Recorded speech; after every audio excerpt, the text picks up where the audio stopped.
This is a video summary of the article that appeared in the Globe and Mail. Blueprint lays out solid foundation for future. And if you want to read the article, there's a link to it on our YouTube channel at Atlantis Financial Inc. Our view is that the value in planning is in the process, not in the plan itself. So just like pilots learn to fly using a simulator, we use a simulator to show you how to spend. So we're going to look at two solutions, the author's and ours. And in our solution, we're going to assume that they are purchasing a new car every 10 years. They're going to use all the savings that they have on the home renovations. They're going to spend $25,000 on the wedding like they want to. Tina's going to leave work, have kids. She's going to start a freelance business at home.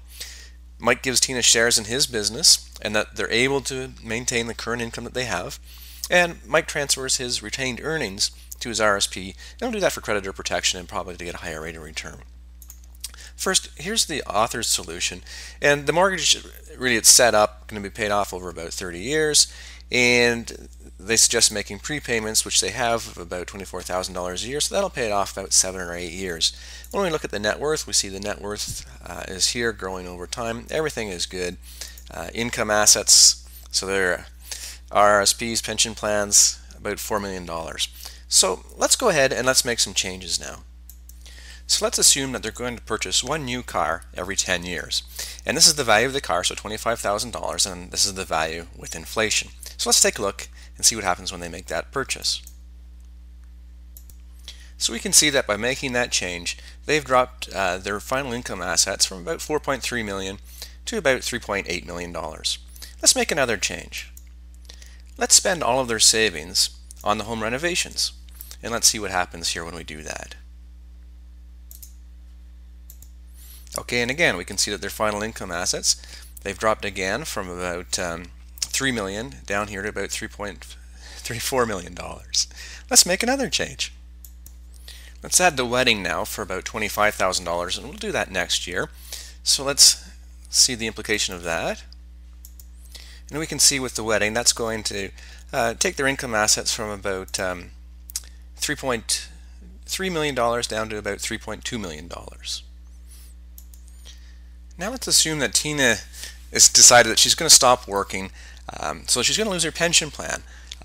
But let's also assume that they're going to maintain the same income because Mike's business is going to grow. He's going to give Tina some shares. So their income will stay the same, but the pension is going to go. You'll notice here in the pension, in the article, it says the pension is going to be $35,000 a year after tax. I've made the assumption that the planners assume that that's including with inflation, so that's the value in today's dollars. This is in future dollars. So let's put the pension to zero, and let's take a look and see what happens. Okay, and now we've gone from income assets here of about $3.2 million, and we've dropped them down here to about $1.3 million. Okay, so I want to make one final change. Let's take the retained earnings that Mike has in his corporation, and let's just transfer those into an RRSP. And here we are. I'll just delete this value, and then we'll just transfer that and put that in the RSP. Okay, and after we do that, that brings our income assets here to about $1.65 million. So let's just do a final comparison between the two solutions, one that the author had done and one with some of the solutions that we're looking at. So let's go here to the comparison. So now we're looking at the two plans, the author's plan, and this is what we suggested may happen. We're looking at the net worth rate now. Net worth over time is going to grow to about $3.7 million, and over here we're at $6 million. That's in future dollars. So let's put this in today's dollars so the numbers make more sense to everyone. So really, we're about $1 million versus $1.8 million. If we look at income assets, so really the RSPs and savings, we're about $460,000, and over here about $1.1 million. So this was just a quick video summary of the Globe and Mail article.